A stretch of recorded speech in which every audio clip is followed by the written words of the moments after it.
What's happening, everyone? TomGorian here, and the sports update for F1 23 is here. If you don't know what the sports update is in the F1 games, it's usually the mid-season patch where the drivers, the teams, and the liveries of the teams all get updated to make the match kind of closer to what they are like in real life. So in today's video, we're going to be looking over patch 1.15, patch 1.15, which includes the sports livery update, also the F2 2023 update, and the addition of F1 Pro Series drivers to driver customization, driver selection, and also my team icons.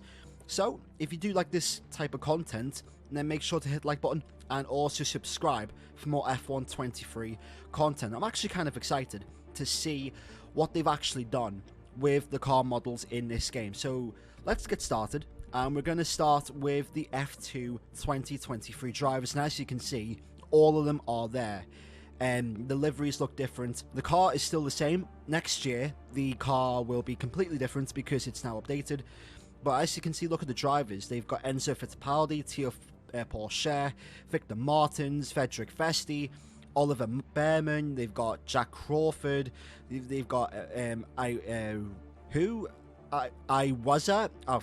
I'm gonna get a lot of stick for that. I watch F2. They've got Arthur Leclerc as well. He's in the game now. They've got Jack Doohan, Roy Nassani. It's pretty much all of the F2 2023 drivers are now finally in the game. It's kind of expected for the F2 updates to come out around about now, because for the last couple of years the F2 updates have always came out in September ever since they got introduced in F1 2019, and this is no exception. I kind of wish that they would do a little bit more with the F2 content, as far as, you know, just adding more, you know, F2 type modes into the game or something, or do something with the F2 side of things. And as you can see, there's a difference between 2022 and 2023, the drivers and the liveries. Right, let's get started. So here we go, the sports liveries for F1 23, and let's begin with the Constructors World Champions, Red Bull. And as you can automatically see, the sidepods have been updated. They have went for a bit of a narrow kind of sidepod, where it's more of a thinner sidepod, if you will. It's a complete different direction to what Mercedes used to have, when, you know, Mercedes didn't really run that much of a sidepod. It was a zero pod concept. This is more of a lean pod, or even a thin pod type of concept. But as you can see how the sidepod just, you know, it's the thin type of sidepod, and then it goes literally down with an aggressive undercut in towards, you know, the bodywork of the car, and in towards the rear suspension. And this kind of update is pretty much gonna just fix, it's the sidepods. It's a sidepod update. As you'll see, most of the cars have fixed the updates to make it kind of look like the Red Bulls, to the point where, as you can see with the shape, how Red Bull sidepod is more thin and it goes under with an aggressive undercut. There's Ferraris, not really much has changed with Ferraris. As you can see, Ferrari's bathtub sidepods have been gone, and they've been replaced with what you've seen in real life. Again, same thing with Red Bull. As you can see, it starts straight and then it goes curved down. I think Ferrari's front wing has been upgraded as well. Bit of a weaver, like a weavy type of tone. But just like in real life, they still haven't been able to fix, you know, the downforce and even tire wear. And that's been the main issue with Ferrari. I don't expect this type of update to be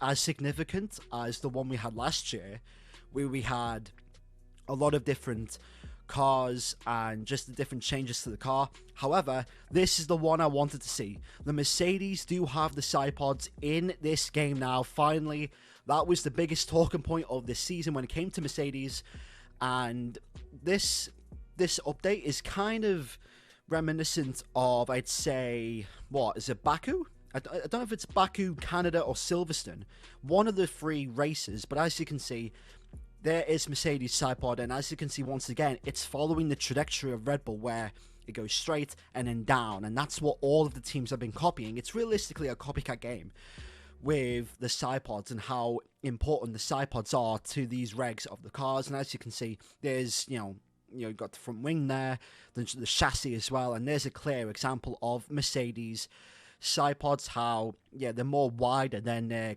actual zero pod concept. And look at the gap between the side of the floor and the actual sidepod. That just shows how aggressive these teams are at channeling air underneath the car in towards the bottom of the sidepod, and even through the car, through the front suspension, in towards the sidepod, and then as the air travels through the bodywork and into the rear of the car. Here is the Alpine. I don't think much has changed with the Alpine. I think they got some upgrades in the last 5 or 6 races. I think they brought an update to Singapore. I remember they brought an update, I think it was to Zandvoort or something. But the only one I can notice is realistically the front wing. McLaren. I believe McLaren's sidepods as well have also been updated. I don't really know, to be honest. I think the front wing has slightly been modified as well. But yeah, I mean, McLaren is probably the biggest team to realistically gain performance this season, to the point where at the beginning at Bahrain they were the second worst team or the third worst team. And now they are literally the second best team, on the verge of winning their first race in a couple of years, and could be on the verge of challenging Red Bull for the constructors next season, regardless of how Red Bull do. And I'll make a complete different video talking about if McLaren are genuine constructors, championship contenders for 2024 and beyond. But it's looking good for McLaren, as you can see. Not really much has changed. Again, it's just a sidepod. Again, the sidepod design. Zach Brown at the beginning of the season, they said that, they weren't happy with the car and they were going to make changes to the car. And I believe this is from Baku. So, probably Baku, Canada, Silverstone again. Here's the Alfa Romeo. Not really much, again, has changed with the Alfa Romeo. Not that I can see. Again, it's just probably the sidepods and how the sidepods are designed. Alfa Romeo probably have copied the Ferrari style, sidepod, as far as the round shape of the sidepod and how the air goes into it. Nothing really much on the rear of the car, and no noticeable sponsors as well. Aston Martin, I think same thing, but as you can tell with the shark fin, they've updated the shark fins. They've also got new Valvo line sponsorship on the barrage board, and also the front wing end plate as well. So I'm guessing this update is from the Silverstone race, because I do remember, I think they had that sponsorship for the Silverstone race. As you can see once again with the bodywork of the Aston Martin and the sidepod, how there's a dip with the sidepod in the middle of the sidepod, as you can see right there, how the air channels and goes over the sidepod and then down in towards the rear of the suspension. And that's what this season's been all about. And as you can see, there's confirmation of Aston Martin's new sidepods, how it's slightly more thinner. Not as thin as the Red Bulls by any means. I believe Aston Martin's front wing, has that been changed? I'm not really sure. But yeah, as you can see again, just more footage of the bodywork of the Aston Martin. I believe, correct me if I'm wrong, but I think the Aston Martin colour, I think that's a little bit more darker. I'm not really sure. If someone can confirm in the comments below. Here is the Haas. Nothing has changed about the Haas, and nothing will be changed. There has literally been reports about Haas bringing major updates towards this weekend's United States Grand Prix, and then that is literally Haas upgrades. So I think the next patch coming in the future will be the Haas update to the car. AlphaTauri, same thing. I mean, I think they've got a new front wing, as far as the front wing being a little bit less curved. The sidepods, again, same thing. They've copied the Ferrari design as far as it being a rounder inlet shape. And then, as you can see, look at the undercut. Look how aggressive the undercut is from the floor of the car to the sidepod. And then, again, same thing, how the air, flows through the mirror arms and then goes through, over the sidepods and then through the bodywork and then in towards the rear, either in towards the rear suspension or the rear wing of the car. And that has been the main update and the main objective of these cars since development really began, as far as how to channel the air and maximize airflow from the middle of the car all the way to the rear. And I think, that's what you've been seeing mostly this season with Aston Martin copying Red Bull, and then Mercedes with that dramatic update And as you can see, there is Williams. I don't really think much has changed with the Williams car as far as sponsorships or anything. Again, it's just bodywork design with the floor, the side pods, etc. Nothing to do with the halo. I don't think they've added anything as far as the shark fin is concerned.